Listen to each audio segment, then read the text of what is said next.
lâmpada chegou ao Biosfera. Já ouviu falar em obsolescência programada? O nome pode ser pouco familiar, mas estou convencida de que sabe do que falamos. Tente recordar-se da última vez que trocou de impressora, telemóvel ou computador. Será que duraram o tempo esperado na compra? Num abrir e fechar de olhos, os equipamentos elétricos e eletrónicos passam de moda, avariam ou deixam de ser compatíveis com outros aparelhos. Coincidência ou estratégia de negócio? Marketing, design, engenharia trabalham em parceria no desenvolvimento de produtos que impulsionam o consumo. Que responsabilidade tem na obsolescência técnica induzida? O Biosfera procurou respostas junto de especialistas nas áreas do consumo, psicologia e concepção de produtos. O convidado do bilhete de identidade desta semana é considerado um ser místico. Falamos do dragão d'água chinês, um réptil cheio de curiosidades a não perderes. A exploração de urânio em Portugal deixou um rastro de toxicidade que ainda hoje não está resolvido. Um grupo de investigadores da Universidade de Aveiro estuda o sucesso da fitorremediação. E ainda os índices sobre qualidade ambiental, as escolhas do Bionet e as notícias da semana. Estes e outros temas serão a sua companhia nos próximos minutos. Fique connosco. Nos Estados Unidos, um pequeno quartel de bombeiros é conhecido por ter uma lâmpada acesa há um século. Por detrás deste fenómeno está uma tecnologia que fez com que as lâmpadas durassem décadas, mas o tempo de vida deste produto foi limitado para não exceder as 1000 horas. A invenção de Thomas Edison foi um dos primeiros objetos-alvo na estratégia da obsolescência programada. Em 1960, Vance Packard deu a conhecer no livro The Waste Makers a realidade americana na era pós-industrial. Uma sociedade marcada por profundas transformações com a substituição do trabalho humano pelas máquinas e computadores. A ânsia de consumo foi impulsionada pelo capitalismo e publicidade. É também neste livro que Packard alerta para a conduta de certas empresas e fabricantes que, a partir dos anos 30, decidem aumentar as vendas e apostar na inovação, mas, em contrapartida, reduzir o tempo de vida dos produtos. Constituiu-se um modelo económico alimentado pelo crescimento e pela obsolescência induzida. As empresas pedem aos agentes, neste caso específico aos engenheiros, vamos assim, ou à engenharia em si, que de facto desenvolva nova tecnologia, desenvolva novos processos, novos métodos, que têm como objetivo otimizar, isto é, de certa forma fazer mais com o mesmo ou fazer mais com menos, não é? Claro que isto há um contrassenso, não é? Não faz muito sentido. Por um lado, nós estamos a criar melhores condições, melhores produtos, melhores serviços, e depois, por outro lado, isso também está a acarretar o quê? Que estamos a contribuir não para a melhoria ambiental em si, mas pelo contrário, não é? Estamos a contribuir para que haja uma maior quantidade de resíduos à escala planetária, não é? Claro que isso foi um conceito, uma corrente que surgiu no século passado e que tem a ver muito com o consumismo e com a necessidade das empresas estarem constantemente a lançar novos produtos no mercado e a criar necessidades no consumidor para poderem consumir esses produtos. Parece-me que nos dias de hoje é algo que se mantém, embora me pareça também que é um modelo de desenvolvimento das empresas que também parece que tem os dias mais ou menos contados, não é? Aliás, esta crise financeira, económica que se passou nos últimos anos tem também muito a ver com o consumismo e com a necessidade das pessoas se endividarem para consumir. Nas últimas décadas, a sucessão acelerada de novas tecnologias e as pressões de um mercado cada vez mais globalizado e competitivo impuseram alterações drásticas nos processos de produção. O amontoar de lixo eletrónico é o reflexo das elevadas taxas de obsolescência técnica. Quase todos os meses chegam às prateleiras artigos que substituem outros descontinuados. Diria que a própria melhoria contínua é em si mesmo já uma estratégia que por detrás está implícito a obsolescência programada. Por exemplo, nós sabemos que a Nike, que assenta os seus produtos em desenvolvimento de novas tecnologias, normalmente quando está a lançar um produto ou iniciar a comercialização do produto no mercado, ela já concebeu e já está a produzir um novo produto de base tecnológica, ou seja, baseado numa tecnologia. Outros exemplos, por exemplo, é a indústria software, né? É comum nós sabermos que os softwares são arquitetados de uma forma ascendente, isto é, o software mais recente permite ler ficheiros do software mais antigo, mas os ficheiros o mais antigo não permite ler ficheiros do mais recente. É como se, por exemplo, digamos, uma geração de crianças tivesse uma linguagem diferente dos pais, em que elas entendiam aquilo que os pais diziam, mas os pais não entendiam o que as crianças diziam. As lojas dos chineses chegaram ao nosso país na última década. A forte concorrência e a venda de artigos a baixo custo contribuíram para o encerramento de numerosas lojas de comércio tradicional portuguesas. Hoje, muitos destes produtos orientais são conhecidos pela falta de qualidade, falham e avariam após algumas utilizações e estão associados a marcas brancas que dificultam a reclamação e a atribuição de responsabilidades. Esses produtos são produtos que, em termos da globalização, são vistos como o demónio da globalização. São os produtos que acabam por ser procurados pelas pessoas que têm muitas dificuldades ou que têm uma concepção de que devem poupar e comprar esses produtos sem olhar à proveniência dos mesmos. Portanto, isso é um outro tipo de debate. Mas esta é a obsolescência programada de hoje. É não olhar responsavelmente para nada, nem em termos sociais nem ambientais, para vender barato. Podemos programar o produto tecnicamente ou então ser a própria sociedade e lançar necessidades na sociedade que fazem com que o produto se torne obsoleto ao fim de algum tempo. Na indústria têxtil temos os dois casos. Não é? Se pensarmos mais nos têxteis de aplicação convencional, como é o vestuário ou os têxteis lar, aí estamos certamente mais preocupados com as questões que são estéticas e não tanto funcionais. E temos o outro caso dos têxteis que são de aplicação mais técnica, como os que são aplicados na medicina, na área automóvel, na construção civil, onde a parte funcional é sem dúvida, o conteúdo funcional é sem dúvida o mais importante. Costuma estranhar a fraca resistência das meias de nylon ou de licra? Hoje assumimos que este é um produto barato e descartável, mas no passado a apanhadora de malhas prolongava o tempo de vida dos colãs. Esta profissão extinguiu-se, assim como a maioria dos técnicos convencionais de reparação de pequenos equipamentos elétricos e eletrónicos. As primeiras utilizações do nylon remontam à Segunda Guerra Mundial. A fibra sintética era utilizada pelas Forças Armadas Americanas em paraquedas e outros artefactos usados pelas tropas. Quando foram inventadas pela multinacional DuPont, em 1935, as meias eram tão resistentes que seriam capazes de substituir cordas e puxar carros de ferro maciço. Pressionados pela empresa, os cientistas da fábrica foram obrigados a produzir um nylon menos resistente e de pior qualidade. O objetivo seria vender colãs e não um material que durasse toda a vida.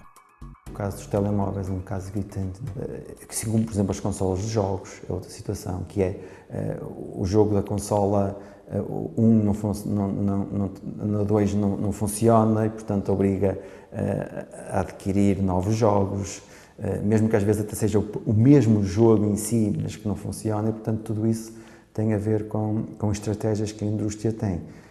Por outro lado, como já referimos, um contrassenso significativo relativamente às questões ambientais e ao desenvolvimento sustentável, não é? Em média, cada pessoa consome entre 5 e 10 quilos de produtos têxteis. O mercado das fibras naturais e químicas evoluiu com a atividade humana. Atualmente, a fibra incorpora multifuncionalidades e é manipulada para ser inteligente com a ajuda da nanotecnologia. Eu penso que, ao nível das fibras, nós temos conhecido ao longo dos últimos anos desenvolvimentos que eu considero realmente espetaculares, porque eu quase que me atreveria a dizer que nós conseguimos fazer quase tudo com as fibras nesta altura. Fibras que incorporam microcápsulas de perfume ou que libertam fármacos como agentes antibacterianos, desodorizantes, hidratantes ou anticelulíticos são exemplos de nanopartículas adicionadas às fibras durante o processo de fabrico do tecido. Atualmente, as fibras também são utilizadas na medicina através de implantes biodegradáveis. Tem aqui 3 exemplos disso. Portanto, tem aqui o exemplo de uma artéria artificial, onde nós usamos esse tipo de fibra, em que esse tipo de fibra vai estar no interior do organismo, a substituir uma artéria danificada, e que vai estar por um tempo de vida limitado, que é limitado ao tempo de degradação dessa fibra. Portanto, aqui obsolescência é realmente programada pelo tipo de material que estamos a utilizar, pelo tipo de fibra que estamos a utilizar. O mesmo conceito podemos usar, por exemplo, em setentes artificiais, que são utilizados para manter as artérias abertas para permitir o fluxo sanguíneo, e, portanto, onde podem ser usadas também esse tipo de fibras que mais tarde podem ser absorvidas pelo organismo, e também em ligamentos artificiais, portanto, deste género, que, portanto, desempenham uma determinada função durante um período de tempo e, após esse período de tempo, podem ser absorvidos pelo organismo e o tendão que se forma a partir deste, o tendão natural, portanto, passa a desenvolver a função que este tendão artificial desenvolvia dentro do corpo humano. Comprar, tirar, comprar. É um documentário que circula por todo o mundo e que ganhou visibilidade com a ajuda da internet. O trabalho de Cosima Dano-Ritzer debruça-se sobre a obsolescência programada e explica como, desde os anos 20, são fabricados produtos com duração limitada. Baterias que morrem após 18 meses de utilização, impressoras que bloqueiam ao atingir um determinado número de horas e lâmpadas que fundem após 1000 horas de utilização. Porque é que, apesar dos avanços tecnológicos, estes produtos duram cada vez menos? Esta é a pergunta que Cosima Dano-Ritzer deixa no ar após a visualização de Comprar, Tirar, Comprar. O documentário começou por ser emitido na televisão espanhola, mas já correu meio mundo com a divulgação na internet. A realizadora alemã pretende que a mensagem alcance o maior número de telespectadores e que se reflita sobre as implicações da obsolescência programada, que considera o motor da economia moderna. Procuramos investigar alguns dos casos mais falados, como as lâmpadas ou as meias de nylon, e descobrimos que nesses objetos a suspeita confirma-se. Existe obsolescência programada e o ciclo de vida desses produtos é encurtado oficialmente. Julgamos que seria uma história apenas sobre algumas empresas e alguns exemplos, mas encontramos muitas situações e indústrias envolvidas. Na verdade, todo o sistema está envolvido. No documentário é-nos exemplificado como a avaria de uma impressora pode estar relacionada com um chip que, após um número determinado de utilizações, ativa um mecanismo de bloqueio. Diversas lojas de assistência técnica são confrontadas com o problema, mas os técnicos são unânimes em sugerir a compra de um novo equipamento.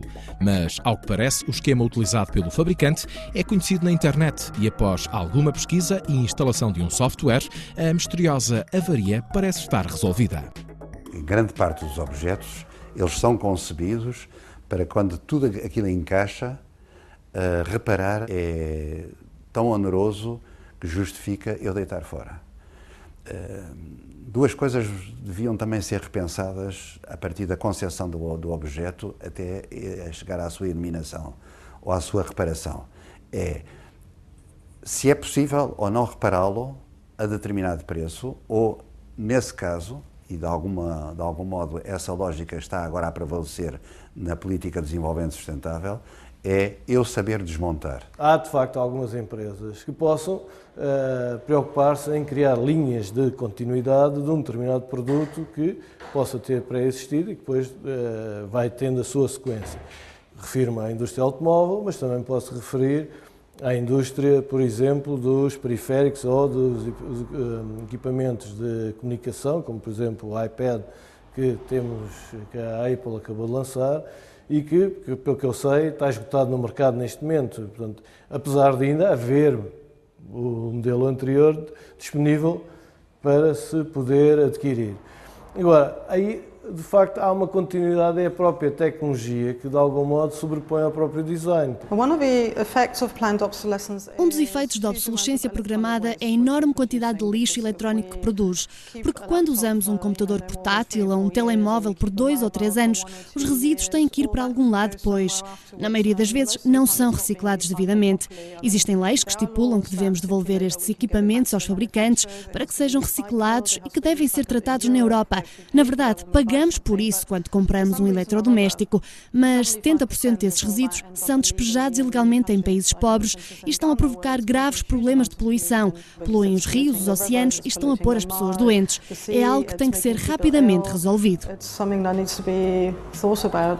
A produção global de lixo eletrónico cresce aproximadamente 40 milhões de toneladas por ano, desde 2002 que as diretivas europeias impõem nos Estados-membros regras apertadas na gestão do lixo eletrónico. É preciso reduzir e desviar a quantidade de resíduos que seguem anualmente para aterro. Mas as políticas de prevenção de resíduos e os apelos constantes a um modelo de desenvolvimento sustentável vão contra um modelo económico baseado apenas no crescimento. O que está aqui em causa é a capacidade de eu responsabilizar o cidadão numa sociedade que vive em tumulto como a nossa. Eu, quando digo que vive em tumulto, vive as dificuldades próprias de uma sociedade para a qual se fala na economia verde, para a qual se fala na economia da reutilização, na concepção de objetos que sejam objetos duradouros, objetos que possam ser depois retransformados, reelaborados, reaproveitados, até à parte da sua eliminação. Portanto, a discussão da água, a discussão da extração dos minérios, a discussão dos recursos hídricos, como aproveitá-los em toda a sua potência, com todas as suas potencialidades. E, por outro lado, eu sofro permanentes pressões para usar e deitar fora. Neste momento estamos envolvidos numa grande economia, por isso temos que crescer sempre um pouco, todos os anos. E se não crescermos, existe sempre aquela preocupação. Vemos comentários na televisão, na época do Natal, com os políticos a dizer não compramos o suficiente. Basicamente, para continuarmos a crescer todos os anos, tem que haver uma garantia de que as coisas não duram muito. É isso a obsolescência programada. Depois, os créditos que permitem que as pessoas comprem aquilo que já têm ou que não precisam. A obsolescência programada desempenha um papel muito importante na nossa sociedade de consumo. É a base desse sistema. Eu não posso ter uma política na Organização Mundial de Comércio que seja incompatível com uma estratégia do desenvolvimento sustentável. Exportar para a porta do cavalo lixos nucleares, por exemplo. Não posso iludir que não é de um dia para o outro que eu posso elaborar uma estratégia do comércio justo, mas não posso fechar os olhos a deslocações arbitrárias de milhões de pessoas para viverem em fábricas gigantescas, para produzirem produtos sem nenhumas condições de trabalho dignas desse nome.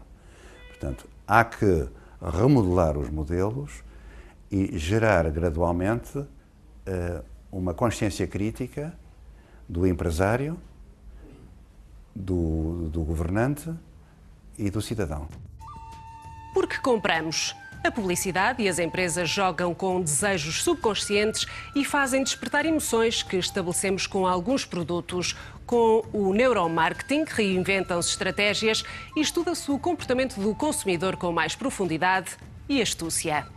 Quantas vezes não se sente feliz quando consegue comprar finalmente aquele produto porque tanto esperou? Faça um teste e contabilize quanto tempo dura essa felicidade. É normal ficar desiludido com o resultado, pois falamos de emoções efêmeras associadas a um momento de prazer que dá pelo nome de felicidade hedónica. Quando consumimos algo, ou até antes de consumirmos, só o facto de pensarmos, anteciparmos essa compra, mesmo a nível do cérebro existe uma libertação de um conjunto de neurotransmissores, principalmente a dopamina, que está ligada ao prazer, ou seja, eu sinto prazer não só na aquisição de algo, mas também na antecipação de que vou comprar algo. A felicidade hedónica contribui em apenas 10% para a felicidade plena. A grande fatia resulta daquilo que fazemos diariamente e é designada por felicidade eudaimónica. Está relacionada com o nosso comportamento, alimentação, sentimento de paz e bem-estar psicológico. Eu, para ser feliz, tenho que ter aquele carro, ou tenho que ter aquele emprego, ou tenho que ter... E vivemos muito para uma questão também de estatuto, de mostrar que temos. Isso, muitas vezes, quando não podemos atingir, gera-nos frustração, gera-nos depressão. Ou seja, se eu estiver sempre a tentar preencher os meus vazios interiores, as minhas angústias, com objetos do exterior, isso vai levar-me a uma infelicidade. Por isso, se a minha felicidade, se eu, na minha maneira de ver o mundo, procurar ser feliz através dos objetos, isso vai contribuir não para a minha felicidade a longo prazo, talvez a curto prazo, mas no longo prazo vai contribuir para o meu vazio, para a minha insatisfação, para estados mais depressivos e mais de ansiedade. De acordo com o desenvolvimento e as tendências que o design tem tomado nos últimos anos, nomeadamente a partir do final do século XX, nomeadamente entre os anos 95, 90, anos 90 essencialmente, de facto o design redirecionou-se numa outra área que é o design emocional, se nós quisermos, portanto, tentar transmitir um conjunto de emoções às pessoas, transmitir, se calhar, a sensação de conforto que as pessoas têm ao adquirir um determinado objeto. No mundo contemporâneo, o consumo e a felicidade surgem associados a um estilo de vida que é enaltecido na publicidade e na ficção. Novelas, filmes e videoclipes associam roupas caras, carros modernos, créditos ilimitados e viagens longínquas a personagens felizes com riqueza, prestígio e poder. Uma das grandes estratégias do marketing sempre foi criar-nos ou necessidades ou então dar-nos a entender que os produtos que certa marca tem vão contribuir ou para a nossa identidade, para aumentar a nossa identidade, para melhorar, para reduzir, por exemplo, os nossos sentimentos de ansiedade. Vivemos num mundo de incerteza, um mundo de medo, e eles conseguem, se calhar, muitas vezes levar-nos a crer que se consumir este tipo de produto eu vou me sentir mais feliz ou mais tranquilo, e hoje em dia com o neuromarketing isso começa a ser cada vez mais assustador. Não há nenhum produto, não há nenhum bem de consumo, não há nenhum serviço que não tenha material e imaginário. Desde o quilo de batatas que eu vou comprar à superfície comercial até chegarmos ao anel de noivado, à prenda para o bebê ou o cerimonial que acompanha, por exemplo, um casamento, não há absolutamente nada que não decorra de discutirmos o estatuto, o lado afetivo. Portanto, há um capital de imaginário, um capital cultural que eu não posso pura e simplesmente omitir ou iludir de que ele funciona no mercado. Como transformar o atual modelo económico, baseado no crescimento e na exploração intensiva de recursos, num modelo mais sustentável? A solução apontada por alguns economistas chama-se economia circular, um conceito produtivo que pretende melhorar as relações entre as necessidades de crescimento económico e a preservação dos recursos naturais. Neste sistema, a poluição ambiental é encarada como um desequilíbrio que pode ser resolvido com o reaproveitamento dos recursos utilizados na produção e a redução dos desperdícios. Todos os fluxos materiais e energéticos são reincorporados no ciclo produtivo. As alternativas a todo este modelo empresarial em que vivemos é aderirmos maciçamente a uma economia que seja uma economia circular. Uma economia em que eu sou rico exatamente pelas decisões de não comprar. E ao contrário do estatuto que esta sociedade procura desenvolver, que eu só tenho afirmação possível pela ostentação dos bens, pela exibição. Eu acho que deixámos de valorizar muita coisa com o consumo, principalmente deixámos de valorizar a relação que temos com os outros. Uma das coisas que está mais ligada à nossa felicidade, ao nosso sentimento de bem-estar, é eu ter relações com outras pessoas, relações saudáveis. Ou seja, também é importante por isso eu não ter relações com pessoas tóxicas, ou seja, afastar-me. Mas acho que, acima de tudo, refugiámos muito no ter, no adquirir, e esquecemos um pouco do ser. Passámos há quem diga até, deixámos de ser seres humanos para passarmos a ser teres humanos, a valorizar muito o ter. E os americanos, por exemplo, têm até uma coisa engraçada entre a palavra illness e wellness, ou seja, saúde e doença. A única coisa que diferencia é o I, eu, e o we, nós. Os impulsos de consumo associados à moda e às tendências colocam o consumidor numa posição passiva e vulnerável a estratégias empresariais. São os nossos gestos e opções diárias que ditam hábitos de consumo mais exigentes e responsáveis. Antes de comprar, reflita se está perante uma necessidade real ou induzida. De preferência a produtos duráveis e com menos embalagens. Evite desperdícios e reutilize sempre que possível. Dê preferência a marcas de empresas reconhecidas por práticas responsáveis e éticas. Investigue, não fique convencido pelo que é dito apenas nas campanhas publicitárias. Denuncie marcas e empresas envolvidas em situações de ilegalidade ambiental que desrespeitem direitos de trabalho e do consumidor. O objetivo, acho eu, passa por, de facto, as empresas começarem a ter uma preocupação com o desenvolvimento sustentável, alicerçando a sua atividade em lógicas como a ecoeficiência, como o ecodesign, como a reutilização dos produtos no final do seu ciclo de vida e, portanto, a engenharia tem um papel a dizer, ou deverá ter um papel a dizer, e, portanto, eu diria que o os atuais e os futuros engenheiros têm que ter uma consciencialização ambiental significativa em toda a sua atividade que desenvolvem, não é? E estamos a falar de atividades desde a própria concepção de produtos, desde o próprio desenvolvimento, desde o próprio processo produtivo em si. Para além de saber desenhar bem, o designer do futuro vai ser aquele que sabe exatamente manipular material, porque a combinação de diferentes materiais vai ser o grande objetivo, se quisermos, do design industrial. Utilizar materiais que sejam amigáveis, que possam ser reciclados, que possam ser reutilizados, mas materiais que de algum modo, deem-nos as garantias que os materiais atuais nos dão.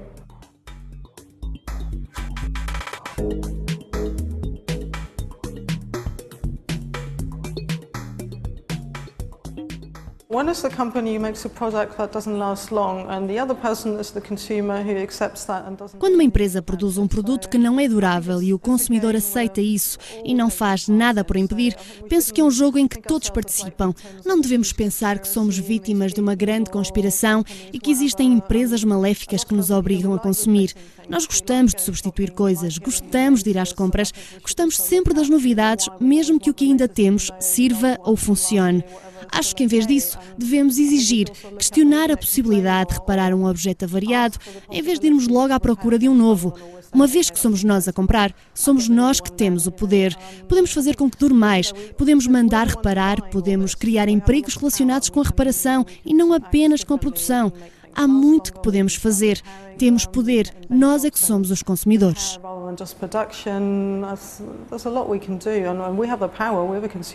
A velha política de defesa de consumidores dos anos 50, 70 e 90, essa política já não existe. Existe uma política em que o consumo e os atos de consumo não podem ser apresentados sempre à procura da melhor solução para a carteira. Tem que ser soluções em que a carteira funciona a olhar para o futuro da humanidade, isto é, para a sustentabilidade. Numa sociedade marcada pelo capitalismo e consumo, o papel do consumidor é essencial para prolongar o tempo de vida dos produtos. São as escolhas de compra que dão importância à novidade e implicam a desvalorização do artigo. Questione e apure responsabilidades da próxima vez que for confrontado com a avaria de um equipamento elétrico ou eletrónico. Está a dizer ao fabricante que está informado sobre as estratégias de obsolescência induzida. Ao mesmo tempo, contribui para um modelo económico mais sustentável. Se só agora chegou à nossa companhia, saiba que fomos à descoberta da obsolescência programada, uma estratégia das empresas para aumentar o consumo. À altura de apresentarmos um convidado muito especial do bilhete de identidade, o dragão d'água chinês. A cauda deste réptil corresponde a cerca de 70% do seu tamanho e é uma arma de defesa poderosa. Ajuda-o ainda a nadar e a equilibrar-se. Sabia que na China, em tempos de seca, é convocado em preces e rituais para trazer chuva? Conheça-o melhor já a seguir.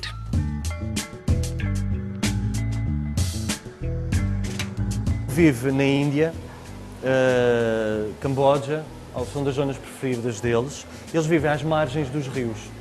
Eles são arborícolas, pode-se ver pelas patinhas. Este formato das patas quer dizer que pertence aos iguanídeos e por isso são arborícolas. Vivem em cima das árvores e estes dedos dão uma grande ajuda para trepar. É originário de florestas tropicais e com grandes níveis de umidade. Estes animais, sem essa umidade, vão ter grandes problemas, especialmente também na muda da pele, porque ele tem que ter sempre uma umidade constante para ajudar na muda da pele, para não ter nenhum problema de saúde a esse nível. Um réptil deste tamanho tem vários predadores, nomeadamente cobras, outros tipos de lagartos e mesmo alguns mamíferos que se alimentam e essencialmente também aves de rapina. Ele faz caças a peixes pequeninos, ele faz grandes mergulhos e consegue permanecer sem respirar debaixo da água até 20 minutos, o que é bastante tempo. Como vive em cima das árvores, come insetos e depois faz esses mergulhos para apanhar peixes.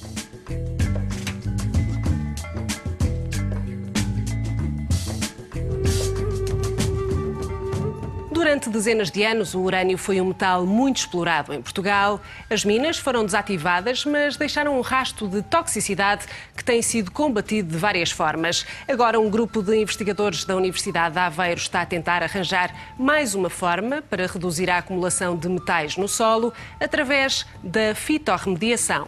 Neste local são poucas as plantas que conseguem sobreviver, mas existem algumas que, devido às bactérias que possuem, conseguem resistir aos metais que persistem no solo. Foi por causa dessas plantas que surgiu a ideia de usar matéria vegetal para remover as impurezas. A estratégia neste projeto é, de facto, irmos aos locais contaminados, extrair essas bactérias das poucas espécies de plantas que lá subsistem, porque se elas lá estão é porque elas toleram as condições do local, não é? E usarmos essas bactérias para inocular plantas jovens que vamos utilizar então para aplicar nestes locais para ações de fitorremediação. Este projeto vem no seguimento de um outro. A equipa estava a desenvolver uma avaliação de risco de locais contaminados e daí surgiu a ideia de remediar as minas de urânio. Concorreram a um projeto da NATO, ganharam um concurso e neste momento estão a trabalhar em conjunto com a EDM, Empresa de Desenvolvimento Mineiro. Estas ações de fitorremediação nunca vão poder decorrer por si só, ou seja, vão surgir sempre associadas a ações mais de caráter físico e mais com base em métodos de engenharia que vão ser aplicadas nestes locais. Basicamente o que tentam é revestir as pilhas de resíduos com diferentes tipos de materiais para eliminar a sua dispersão pelo ambiente, para eliminar a radioatividade, no caso particular destes resíduos das minas de urânio. A nossa ação seria a posteriori, no sentido de depois recuperar a paisagem. O projeto, que tem a duração de 3 anos, está a ser desenvolvido em simultâneo em 3 áreas mineiras diferentes em 4 países: Alemanha, Tunísia, Marrocos e Portugal. Estes locais, assim como as minas da Cunha Baixa, em Portugal, estão impregnados de metais perigosos para a fauna e flora, como o urânio, o alumínio, o cádmio e o chumbo. A equipa de Aveiro está a testar 3 espécies que podem ajudar a depurar estes elementos tóxicos: o salgueiro, o chopo e o freixo. O processo começa com a identificação das plantas que possuem resistência aos contaminantes que estão no solo. As bactérias das raízes são isoladas para se poder extrair os genes mais resistentes. Estes organismos vão depois ser inoculados nas raízes das plantas, que serão usadas para reflorestar a área. Dessa forma, as plantas poderão crescer, tornando-se num reservatório de poluição. O objetivo é evitar a lixiviação dos contaminantes para as águas subterrâneas e diminuir a propagação de efeitos tóxicos no ambiente. Neste processo, são as bactérias que vão permitir a retenção de contaminantes na raiz das plantas e, consequentemente, aprisioná-los no solo. Muitas vezes elas próprias acumulam os metais que a planta também absorve, são elas capazes de incorporar os metais dentro das células. Temos outras que apoiam a planta na absorção de nutrientes, temos outras que protegem as plantas de agentes patogénicos, ou seja, elas valem como um todo pela sua ação conjunta. Mas nem todas as plantas possuem essa capacidade de serem bioacumuladores.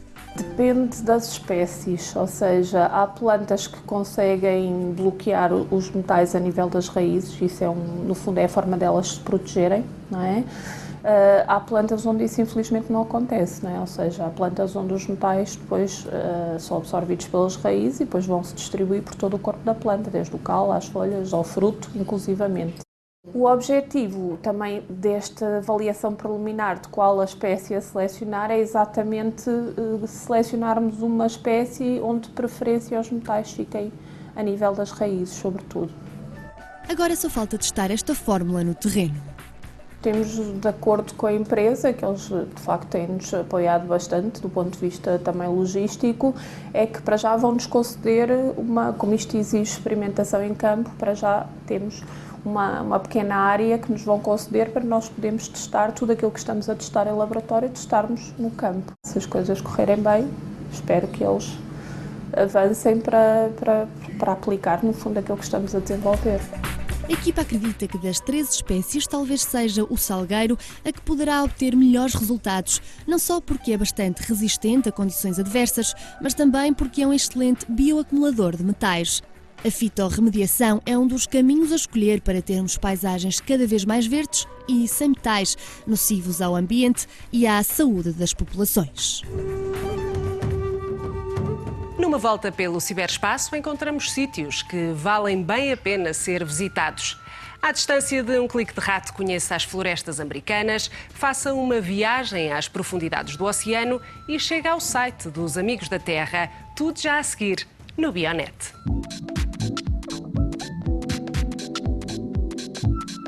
É sempre importante revisitar a atividade e as propostas das grandes redes globais que procuram defender o ambiente e encontrar soluções justas para os problemas que enfrentamos. O site dos Amigos da Terra é um desses espaços virtuais onde podemos ficar a par com o que de mais atual se passa. www.foe.org. As florestas americanas fazem sonhar. Pode conhecê-las e aos esforços que desenvolvem na sua preservação visitando o site da American Forests, www.im4.org. A Associação Mico-Leão Dourado tem como objetivo a preservação de um pequeno primata que vive em alguns recantos do Brasil e se encontra sob ameaça de extinção. www.micoleão.org.br. O Centro para a Conservação Marinha é uma referência não apenas nos Estados Unidos, mas também ao nível global. Os mares encerram muitos segredos, mas a sua constante degradação pela atividade humana, essa, infelizmente, é coisa bem conhecida. www.cmc-ocean.org.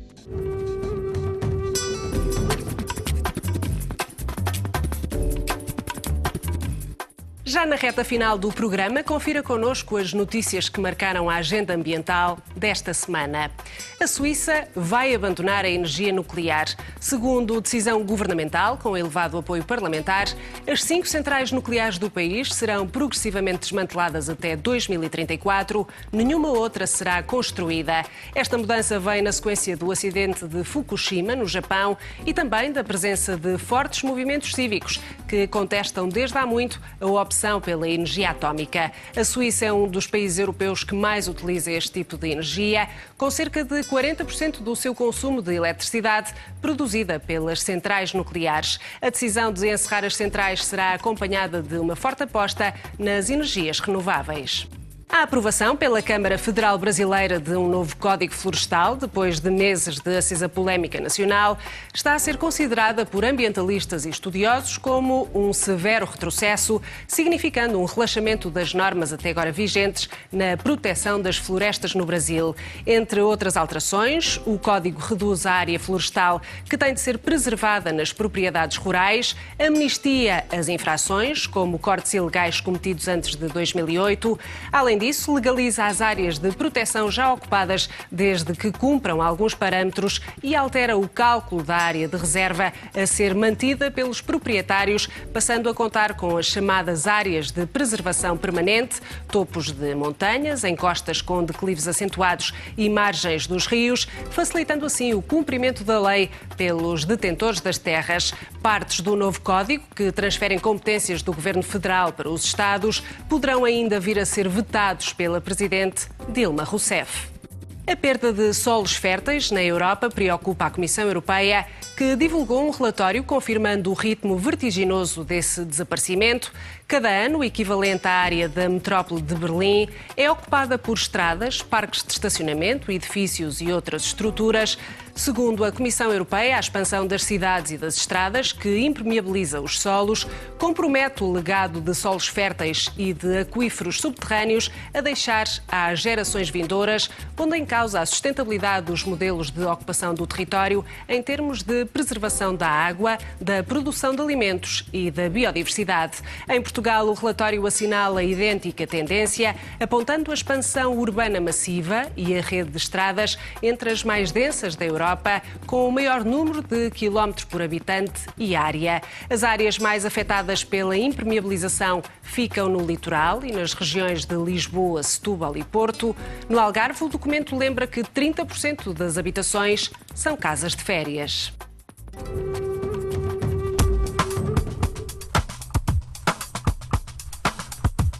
Altura de vermos a análise ambiental na grelha de índices do Biosfera. Como não poderia deixar de ser, começamos pela análise da qualidade do ar nas duas principais cidades do país durante a semana de 1 a 7 de junho. Na capital, o índice foi médio, já na Invicta, o índice médio foi bom. Mesmo assim, foram detectadas PM10 e ozono tanto em Lisboa como no Porto. E agora o índice de vento e de umidade relativa. O vento soprou fraco nas 3 cidades analisadas. Em Faro atingiu os 43 km por hora, em Lisboa os 39 e no Porto não ultrapassou os 35 km por hora. Foi em Faro que a percentagem média de umidade relativa foi mais elevada, 67%. Na Invicta chegou aos 60% e na capital aos 59%. Estas medições ocorreram durante a semana de 1 a 7 de junho. O último índice é o da pluviosidade. Em maio, no centro do país, os valores registados foram superiores à média de anos anteriores, com 79 milímetros. No Algarve chegou aos 71 e no sul aos 66 milímetros. No norte, a precipitação foi bastante inferior à média de anos anteriores. Atingiu os 49 milímetros.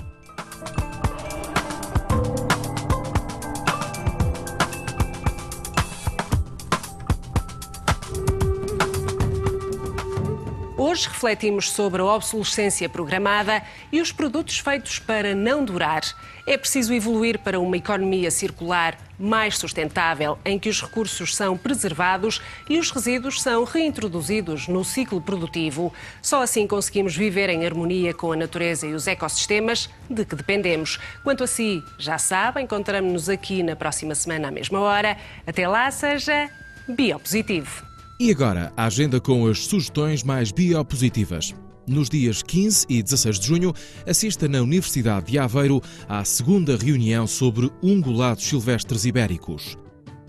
Em Macedo Cavaleiros, volta-se a falar do Rio Sabor, no 6º encontro promovido pela Associação Aldeia. Compareça dos dias 17 a 19 e saiba mais sobre o património natural que se vai perder. Mais informações em www.aldeia.org. Dia aberto Aventuras no Campo, a 19 de junho, em Vila de Canha. A organização está a cargo da Áspia. Saiba mais em www.campoférias.com.